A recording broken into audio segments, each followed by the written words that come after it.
pretty bad. So that's it. I couldn't really move.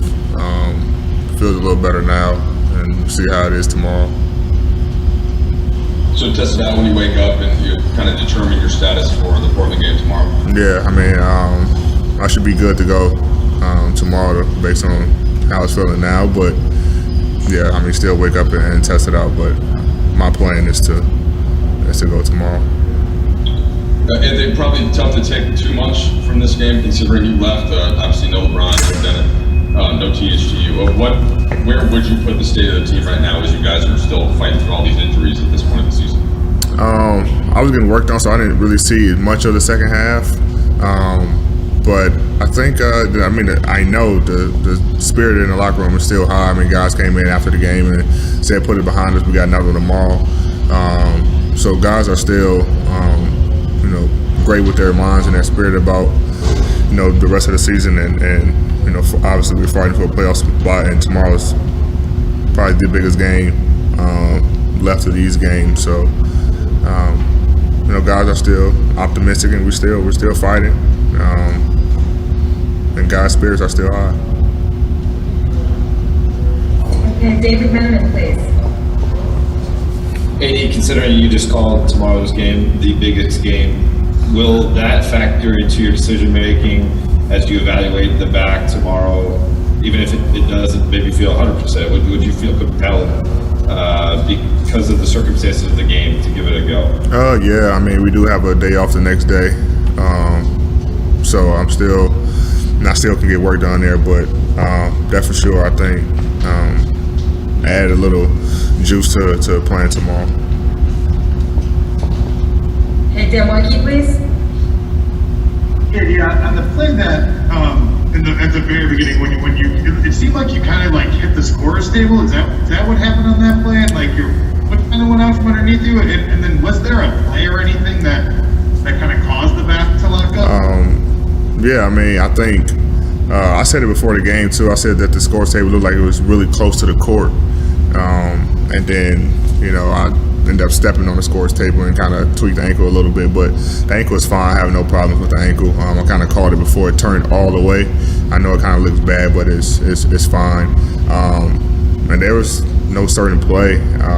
During the timeouts, the first timeout and the second timeout, I kind of just, felt it, locking up more and more and more. And then eventually, when I came out, I think around the 3-minute mark in the first quarter, it just got to the point where it was pretty tough. So, like I said, it feels better now. Got some work done, and should be able to go tomorrow. Okay, Kyle Goode, please.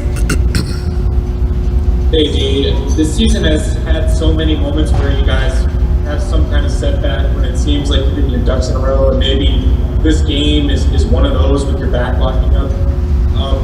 How do you keep all those setbacks from adding up in your mind and feeling like it's just insurmountable? Just keep fighting. I mean, we know when we're all healthy, the type of team that we have.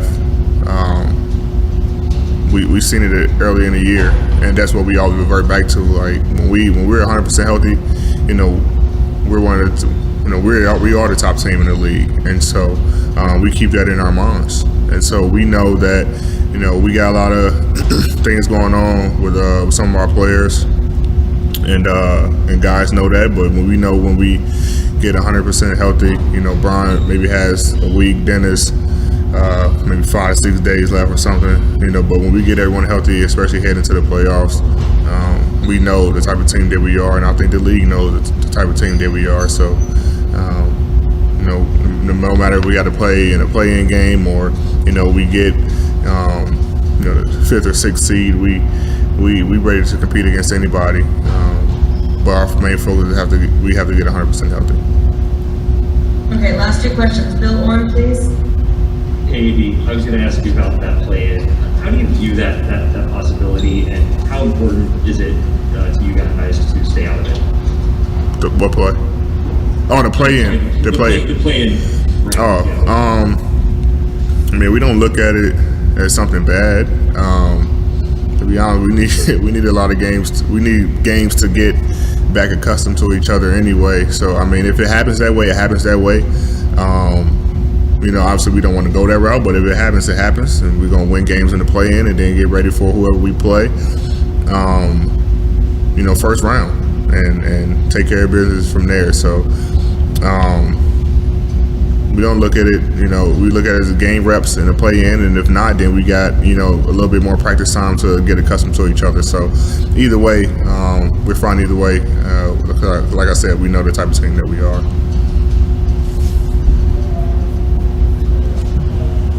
Last question, Mike Trudeau. Hey, Anthony, you of course weren't on the court for very long tonight, but just wondering, without LeBron, Schroeder, and THT, what do you think is it going to be a key tomorrow, given what the lineup is and kind of that lack of playmaking? How can you guys try to continue to get good shots? Our defense. Like I said, I got to go back and look at the tape for tonight. Seeing that I missed most of the game and didn't really see some of it, but I think our defense, we defend and rebound, and we're going to get shots. And even if we're not making shots, we're still able to, defend and hold teams, below their average. So we got to continue to defend, being that, that defensive team that's very tenacious and scrappy, and play desperate like we did against Denver. And if we do that, starting tomorrow night, and for the rest of the X amount of games that we have,